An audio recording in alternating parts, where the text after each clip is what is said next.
Francesco Agus, da Eno Incontra, il martedì, il primo di una serie di appuntamenti su dei temi particolari. Oggi si parla di Bitcoin, una cybermoneta, una moneta alternativa.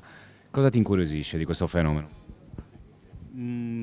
Diciamo il fenomeno in particolare del Bitcoin e dell'esperienza in Sardegna, secondo me è uno dei modi che possiamo avere per sfatare un mito che sarà la nostra rovina, quello dei sardi che non sono capaci di fare rete, di mettersi insieme, di fare sistema e di capire che il nemico è altrove e non risiede nel negozio a fianco al nostro o nel nostro vicino di casa. Ecco, le esperienze sinora fatte in Sardegna sono anche esperienze positive che hanno avuto ottimi risultati, che collocano le esperienze fatte appunto nella nostra isola nei primi posti a livello nazionale, ci indicano una strada da seguire. Noi siamo in grado di reggere il mercato e di reggere le sfide che il presente e soprattutto il futuro ci sottoporrà, soltanto se saremo in grado di fare rete e di giocare di squadra. Anche la moneta complementare può essere un mezzo. È chiaro che oggi è un qualcosa che si muove in una legislazione che ancora non è intervenuta, in particolare legislazione dal punto di vista fiscale, ancora quasi visto le monete complementari come una sorta di buco nero della legislazione, quindi si inseriscono anche in vuoti normativi che sinora non sono colmati e che possono essere appunto sfruttati. E per noi può essere una risorsa.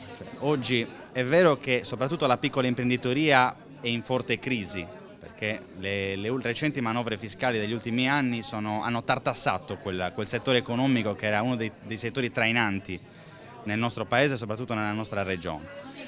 Però è anche vero che spesso si accusa anche quella classe appunto commercianti, piccoli commercianti, piccoli imprenditori, sono spesso accusati di immobilismo, quindi c'è la crisi, è vero, ma cosa fate per fronteggiarla?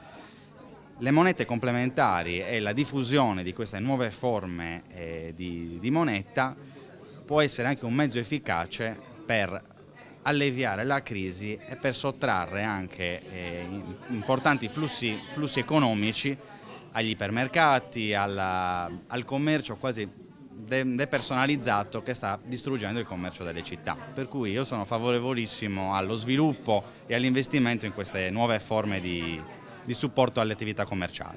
Hai usato parole importanti tipo rete, la cultura magari dei sardi, io aggiungo la cultura magari dell'invidia, che anziché magari appunto fare rete, fare squadra, pensano più a quello che sta facendo il vicino nel bene o nel male. Purtroppo quello è uno dei nostri difetti. In parte è vero, in parte a volte questo difetto è enfatizzato, cioè ci disegnano così e quindi noi abbiamo cercato di essere più simili possibile a come ci disegna.